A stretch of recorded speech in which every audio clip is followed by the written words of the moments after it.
తర్వాత ఈ ఎస్ఐ ఎక్కడ ఉంటాడో ఒక్కసారి వైఎస్ఆర్ కాంగ్రెస్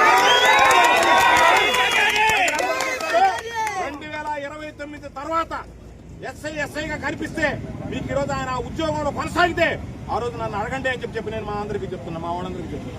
2029 దాకా నువ్వు ఎస్ఐ గుర్తుంచుకో. 2029 తర్వాత నీకు ఆ ఎస్ఐ ఉద్యోగం ఉండేటువంటి ప్రసక్తే ఉండదు.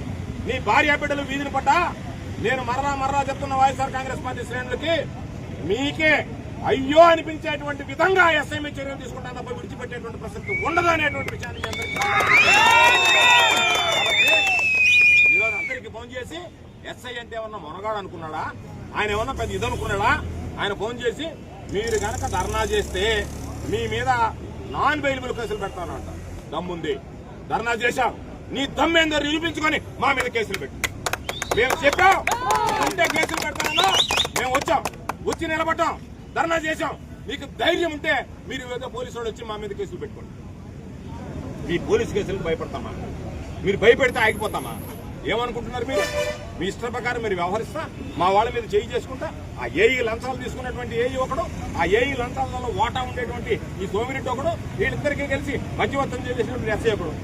మా కార్యకర్త మీద చెయ్యి పడితే మేము ఎప్పుడు కూడా వైఎస్ఆర్ కాంగ్రెస్ పార్టీకి జిల్లాలో కూడా వైఎస్ఆర్ కాంగ్రెస్ పార్టీకి సంబంధించి మా కార్యకర్త మీద చేయబడితే అది మా మీద పడ్డట్టే అనుకుంటావు తప్ప నన్ను కొట్టినట్టే భావిస్తాను తప్ప ఇది వాళ్ళని కొట్టారు కదా అని చెప్పి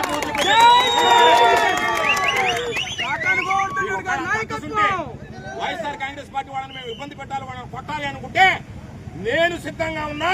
వైఎస్ఆర్ కాంగ్రెస్ పార్టీ తరఫున ఈ జిల్లా అధ్యక్షుడిగా మీరు నన్ను కొట్టి నా మీద కసి తీర్చుకుని ఇదిగో వైఎస్ఆర్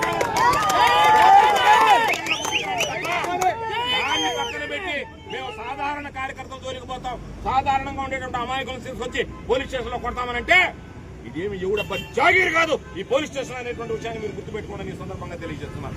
అందుకనే ఈ రోజు మరలా చెప్తున్నాం, వైఎస్ఆర్ కాంగ్రెస్ పార్టీ శ్రేణులకు చెప్తున్నాం, మీరు ధైర్యంగా ఉండండి. ఒకవేళ అరెస్ట్ అయితే అరెస్ట్ సిద్ధపడండి, జైలుకు పోవాలంటే జైలుకు పండి.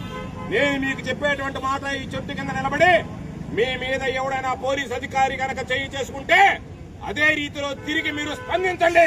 దాని మీద ఏదొచ్చినా సరే నేను అండగా నిలుస్తాను. జిల్లాలో ఏ పోలీస్ అధికారి అయినా సరే, జిల్లాలో ఏ పోలీస్ అధికారి అయినా సరే వైఎస్ఆర్ కాంగ్రెస్ పార్టీ వాడి మీదకి వస్తే వాడు ఏ విధంగా మీ మీదకి వస్తాడో అదే విధంగా మీరు తిరిగి సమాధానం చెప్పండి. ఎవడికి చెప్పుకుంటాడో నేను చూస్తాను అని చెప్పి మీకు సందర్భంగా తెలియజేస్తున్నాను. ఎవరికి భయపడాల్సినటువంటి అవసరం లేదు, ధైర్యంగా ఉండేటువంటి వాళ్ళం. అనేక